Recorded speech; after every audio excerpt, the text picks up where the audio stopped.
Hello everyone, my name is Sarah Smithson. I'm obviously part of the Albuquerque Unido Slam team, and I would like to dedicate this poem to all of the families affected by drunk driving in New Mexico.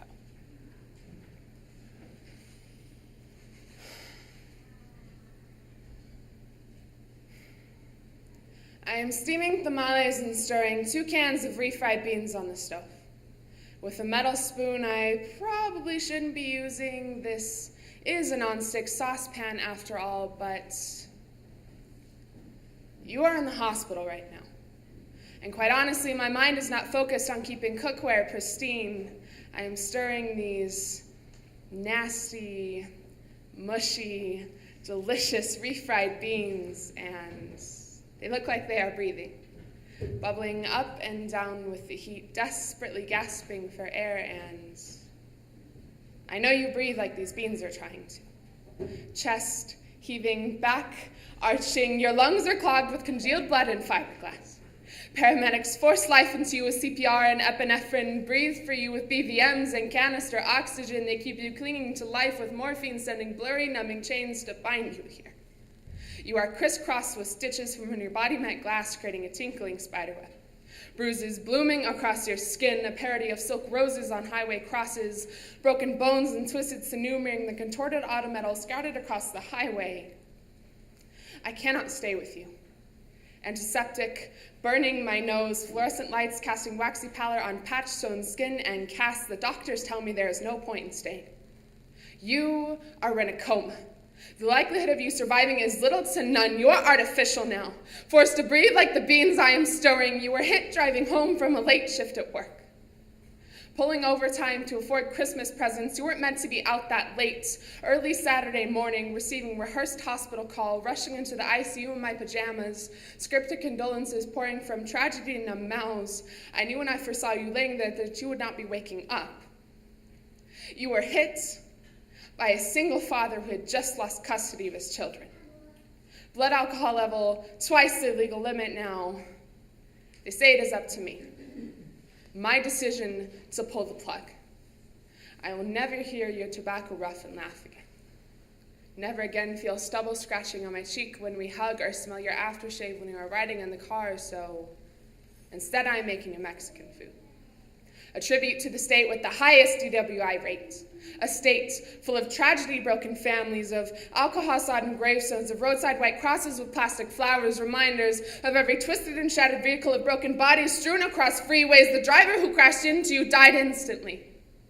And I am left with tamales and refried beans for 2. I stare at these beans as they struggle to breathe, and I turn off the stove. Thank you.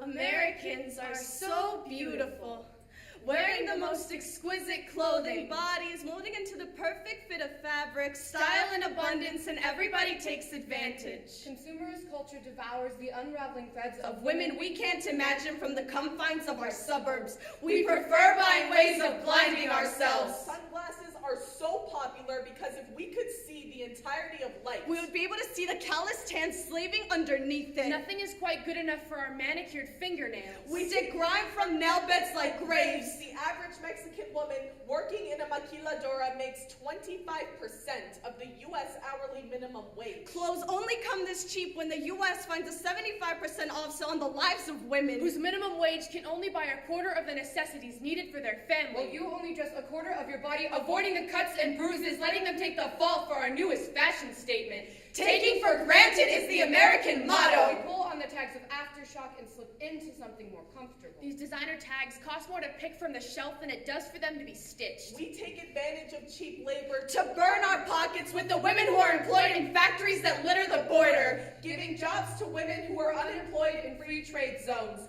Raw materials are imported so they can stitch together the pretty floral gardens on our Forever 21 dresses to make sure that the Nike symbols on our shoes are symmetrical enough to make you want to just do it, just place their lung capacity on your waistline. You will look so trendy with their bloody fingertips caught in your belt loops. Women squeeze the sand out of their eyes just to make you beautiful. They're spinning their skin like thread. Needles gouging into their flesh. Raising up their young bones in the backdrop of a watercolor sunrise. That never matches the conditions of their inside. Folding over a sewing machine may seem like heaven, but there is no slouching in the fashion business. They've got more work in their marrow than their paychecks can handle. They aren't loud enough for you to notice them wilting. See, the pain that sweats out of their palms is they work from morning to night. Holding on to the idea of freedom. The idea of owning their own bodies. Hanging clothes and hanging nooses look the same. Priorities are being carved into tombstones. Toe tags look too much like price tags. You want your outfit to make a statement?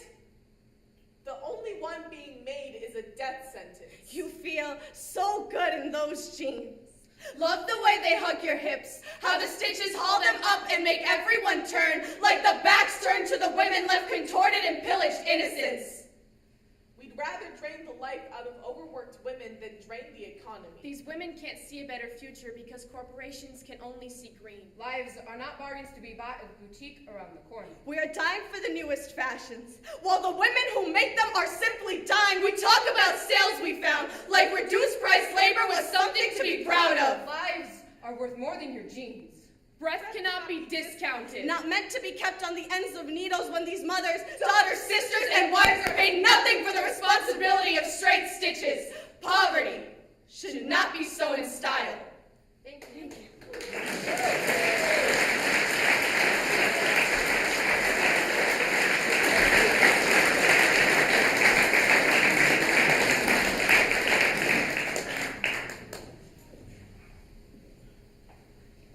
Our eyes met, like two starships with no inertial dampeners. In that moment, I knew that I wanted to go on grand adventures with you. Skip across Middle Earth humming the theme song to the Big Bang Theory. Although, I don't want to simply walk into Mordor with you. I want to bust in like we own the place, because the Force is with you. Come walk on the dark side with We'll be me. the bad talking wizards of central New Mexico. A bit of explosive spellcasting with just the breaths of physical connection. Pulling out my wand to put a spell on you, and not in the sexual way. I'll be like Accio Butt, and our butts will be properly acquainted, and you will be sitting next to Moi. Mining common courtesy and cobblestone from this Minecraft boxy world, we could build this stone tower from the ground up and kill off zombie hordes with just bullets and our love. We'll ignite the fires of Mount Doom when our hands I don't think you understand the magnitude of this situation. If our lips were to touch, we could pull some Fifth Element stuff with just the heat of our contact. I want a Princess Bride kind of romance, spinning as you wish like base jumpers from acid tongues. Skydiving from the center of the universe and parachuting our lips together. Strings twisted in our hands will create black holes big enough to screw up an entire Starfleet, shooting phasers with the dial set to attraction. Like our love is something to fight for if we were to explain it with science. Every object is attracted to another, always pulling on each other with our own minute gravitational pull, so logically, we're already falling for one another. Caught in each other's gravity. Coming closer together while simultaneously drifting further apart. All I need is for you to live long and prosper, because I don't know how long it will take for me to stop stuttering and finally say hello to you. I feel so close to finally reaching these endless adventures with you, but suddenly, we're separated by the Strait of Messina, and two monsters are rearing their heads to the left and right of me. I want to sail forward and catch your hand in mine, feel our ignition, but anxiety and insecurity sit on either side of this passageway. And who could ever love a mutant like me, changed into all the wrong things? Social anxiety is the part of me I couldn't get past to talk to you. There will never be a place for you and me together. I'm sorry I couldn't Super Nintendo myself into self-acceptance. I'm unable to speak intelligently. My voice is a mixed tape playing hopscotch. It sounds empty. Reverberates in my ears, leaves me wondering why I speak anymore. I'm left tripping in this abyss until all that is left is my reflection. Every flaw highlighted and hyper-observed. Every way the clothing just doesn't fit me. They say that I'm average. Whisper, why do you even bother trying? No one would seriously date someone like you. If you don't have confidence, no one will want to put up with your problems. Why can't you ever be pretty enough? Smart enough. Strong enough. Good enough. I hate my reflection. I am my own worst enemy. And I might not be able to fight these demons forever. Might just be consumed until all I am is a shell. I just want to be okay and finally start saying the right things. You are not the solution to this problem. Because people, like everything in the universe, are composed of atoms. Atoms are 99.99% of space, meaning our existence is unbelievably empty. And our fingers can never close that gap. No matter how tightly our palms cling to one another, they will never create something solid. something that won't fall apart. Our eyes cannot break these nervous tendencies, These bad bad habits. habits. Eye contact will be the extent of our connection.